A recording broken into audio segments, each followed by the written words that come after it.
அதிகாரம். வேவுகாரர் காண்பித்த வழியாக இஸ்ரவேலர் வருகிறார்கள் என்று தெற்கே வாசம் பண்ணுகிற கானானியனாகிய ஆராத் ராஜா கேள்விப்பட்ட போது அவன் இஸ்ரவேலருக்கு விரோதமாக யுத்தம் பண்ணி அவர்களில் சிலரை சிறைப்பிடித்து கொண்டு போனான். அப்பொழுது இஸ்ரவேலர் கர்த்தரை நோக்கி, தேவரீர் இந்த ஜனங்களை எங்கள் கையில் ஒப்பு கொடுத்தால் அவர்களுடைய பட்டணங்களை சங்காரம் பண்ணுவோம் என்று பிரதிக்கினை பண்ணினார்கள். கர்த்தர் இஸ்ரவேலின் சத்தத்துக்கு செவி கொடுத்து அவர்களுக்கு கானானியரை ஒப்பு கொடுத்தார். அப்பொழுது அவர்களையும் அவர்கள் பட்டணங்களையும் சங்காரம் பண்ணி ஓர்மா என்று பெயரிட்டார்கள். அவர்கள் ஏதோம் தேசத்தை சுற்றி போகும்படிக்கு ஓர் என்னும் மலையை விட்டு சிவந்த சமுத்திரத்தின் வழியாய் பிரயாணம் பண்ணினார்கள். வழியின் நிமித்தம் ஜனங்கள் மனமடிவடைந்தார்கள். ஜனங்கள் தேவனுக்கும் மோசேக்கும் விரோதமாக பேசி, நாங்கள் வனாந்திரத்திலே சாகும்படி நீங்கள் எங்களை எகிப்து தேசத்திலிருந்து வர பண்ணினதென்ன? இங்கே அப்பமும் இல்லை, தண்ணீரும் இல்லை. இந்த அற்பமான உணவு எங்கள் மனதுக்கு வெறுப்பாயிருக்கிறது என்றார்கள்.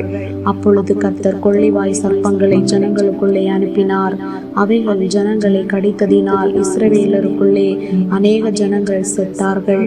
அதனால் ஜனங்கள் மோசேயினிடத்தில் போய், நாங்கள் கர்த்தருக்கும் உமக்கும் விரோதமாய் பேசினதினால் பாவம் செய்தோம், சர்ப்பங்கள் எங்களை விட்டு நீங்கும்படி கர்த்தரை நோக்கி விண்ணப்பம் பண்ண வேண்டும் என்றார்கள். மோசே ஜனங்களுக்காக விண்ணப்பம் பண்ணினான். அப்பொழுது கர்த்தர் மோசேயை நோக்கி, நீ ஒரு கொள்ளைவாய் சர்ப்பத்தின் உருவத்தை செய்து அதை ஒரு கம்பத்தின் மேல் தூக்கி வை. கடிக்கப்பட்டவன் எவனோ அவன் அதை நோக்கி பார்த்தால் பிழைப்பான் என்றார். அப்படியே மோசே ஒரு வெண்கல சர்ப்பத்தை உண்டாக்கி அதை ஒரு கம்பத்தின் மேல் தூக்கி வைத்தான். சர்ப்பம் ஒருவனை கடித்த போது அவன் அந்த வெண்கல சர்ப்பத்தை நோக்கி பார்த்து பிழைப்பான். இஸ்ரவேல் புத்திரர் பிரயாணப்பட்டு போய் ஓபோத்தில் பாளையம் இறங்கினார்கள். ஓபோத்தில் இருந்து பிரயாணம் பண்ணி சூரியோதயத்திற்கு நேராய் மோவாபுக்கு எதிரான வனாந்திரத்தில் உள்ள அபாரீமில் மேடுகளில் பாளையம் இறங்கினார்கள். அங்கே இருந்து பிரயாணப்பட்டு போய் சாரேத் பள்ளத்தாக்கிலே பாளையம் இறங்கினார்கள். அங்கே இருந்து பிரயாணப்பட்டு போய் எமோரியரின் எல்லையில் இருந்து வருகிறதும் வனாந்திரத்தில் ஓடுகிறதுமான அர்னோன் ஆற்றுக்கு இப்புறம் பாளையம் இறங்கினார்கள். அந்த அர்னோன் மோவாபுக்கும் எமோரியருக்கும் நடுவே இருக்கிற மோவாபின் எல்லை. அதனால் சூப்பாவில் உள்ள வாகேபும் அர்னோனின் ஆற்றுக்கால்களும் 6 என்னும் ஸ்தலத்துக்கு பாயும் நீரோடையும் மோவாபின் எல்லையை சார்ந்திருக்கிறது என்னும் வசனம் கர்த்தருடைய யுத்த புஸ்தகத்தில் எழுதியிருக்கிறது. அங்கே இருந்து பேயேருக்கு போனார்கள்.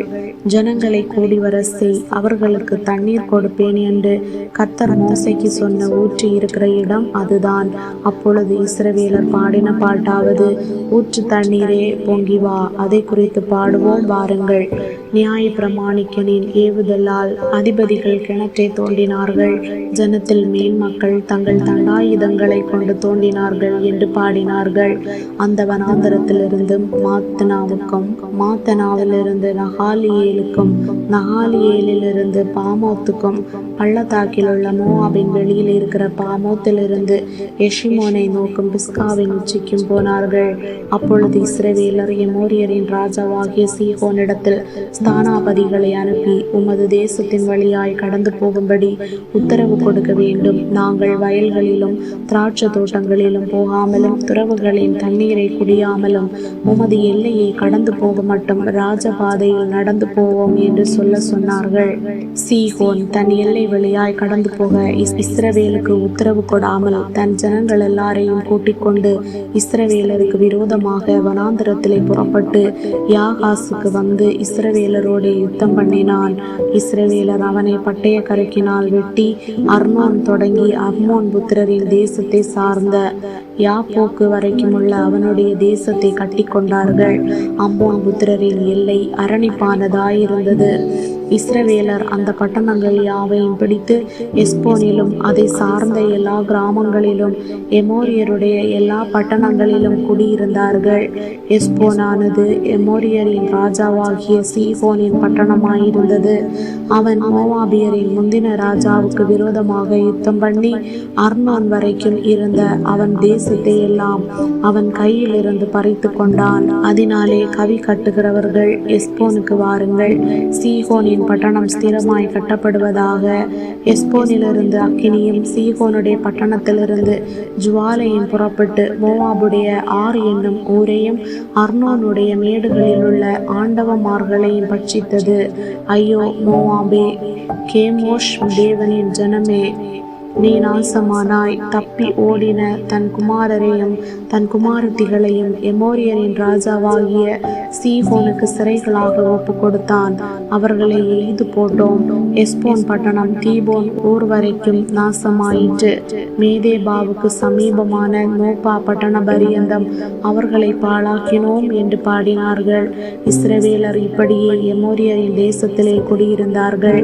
பின்பு மோசே ஆசேர் பட்டணத்துக்கு வேவு பார்க்கிறவர்களை அனுப்பினான். அவர்கள் அதை சேர்ந்த கிராமங்களை கட்டிக்கொண்டு அங்கே இருந்த எமோரியரை துரத்தி விட்டார்கள். பின்பு பாசானுக்கு போகிற வழியாய் திரும்பி விட்டார்கள். அப்பொழுது பாசான் ராஜாவாகிய ஓக் என்பவன் தன் சமஸ்த ஜனங்களோடும் அவர்களை எதிர்த்து யுத்தம் பண்ணும்படிக்கு எத்ரேயுக்கு புறப்பட்டு வந்தான். கர்த்தர் மோசேயை நோக்கி, அவனுக்கு பயப்பட வேண்டாம், அவனையும் அவன் ஜனங்கள் எல்லாரையும் அவன் தேசத்தையும் உன் கையில் ஒப்பு கொடுத்தேன். எஸ்போனிலே வாசமாயிருந்த எமோரியரின் ராஜாவாகிய சீகோனுக்கு நீ செய்தபடியே இவனுக்கும் செய்வாய் என்றார். அப்படியே ஒருவரும் உயிருடன் மீதியாயிராதபடிக்கு அவனையும் அவன் குமாரரையும் அவனுடைய சகல ஜனங்களையும் வெட்டி போட்டு அவன் தேசத்தை கட்டி கொண்டார்கள்.